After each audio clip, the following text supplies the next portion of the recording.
Cho này học kỳ gì nữa, cho này học kỳ gì nữa, sẽ cắt thế này học kỳ,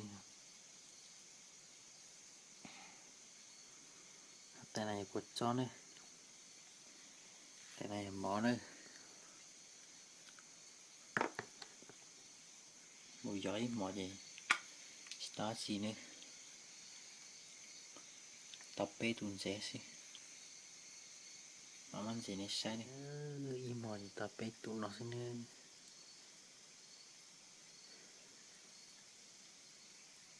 sẽ cắt xa.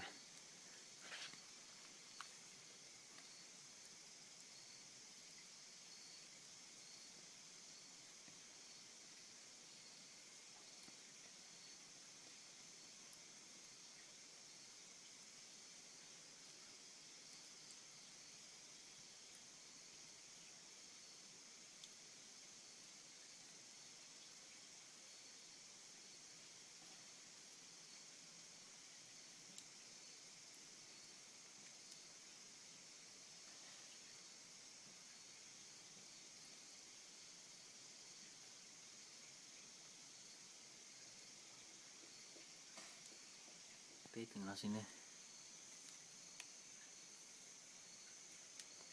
ta tạm hết kia.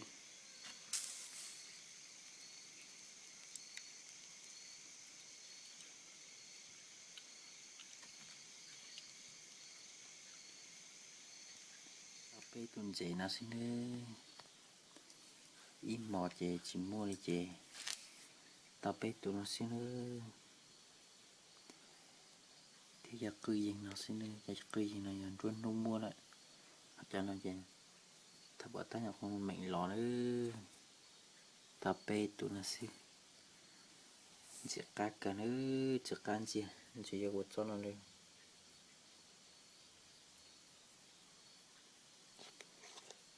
món nào mà mong chỉ dùng kia,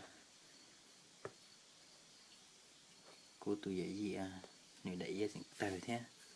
lại nếu té thì bé thì lọt chế thì tập bê tụi nó xin nữa, bê tụi nó.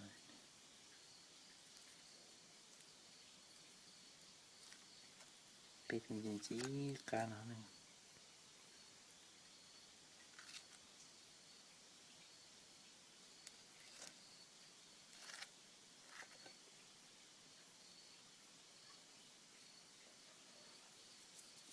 Rồi cũng là món nữa, chả phong gì nữa, giờ ít bia ít mò, sao ta ít mò, ó xuống bằng vậy, để chỉnh cái để lọt cái để nền đó vậy tao bọn nó xin, rồi cũng 5 món đấy, chắc là chỉ 5 món đấy, cho món gì cắt ra đấy.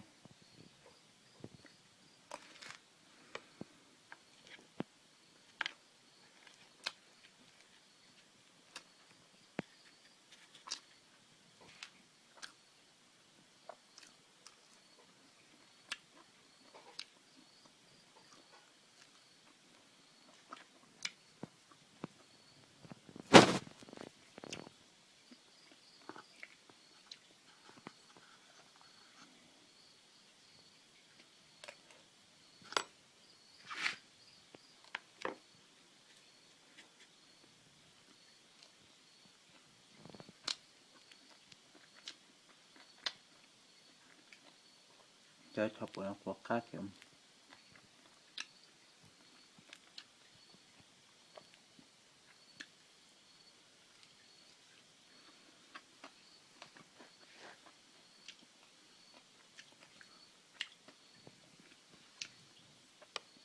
cắt cái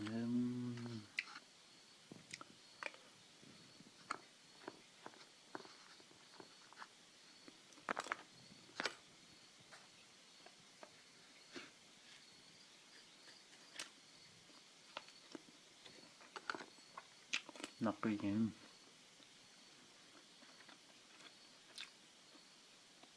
cho nó cái gì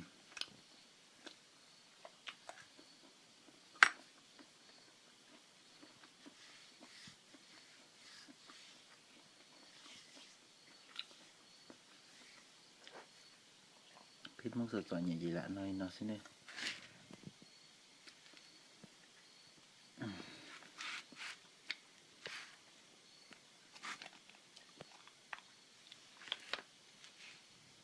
đây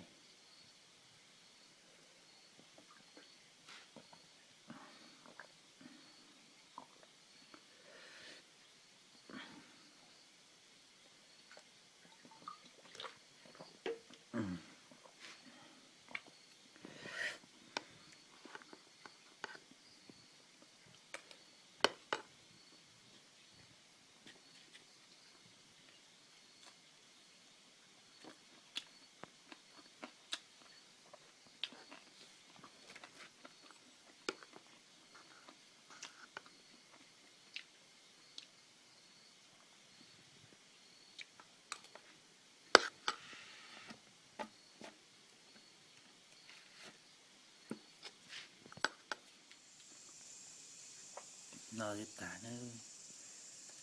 xong làm gì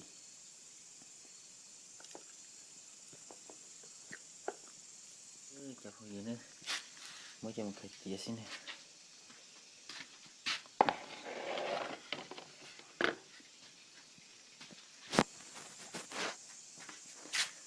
mà cái chia xin chỉ một sọt tí nữa chọn tôi lại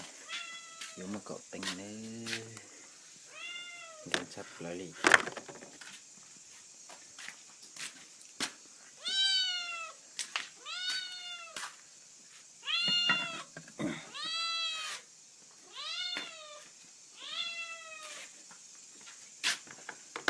nhau rồi sẽ đến nữa sau này nó xin giờ đang thì nhẹ xem một chỉ rồi đi ra này chị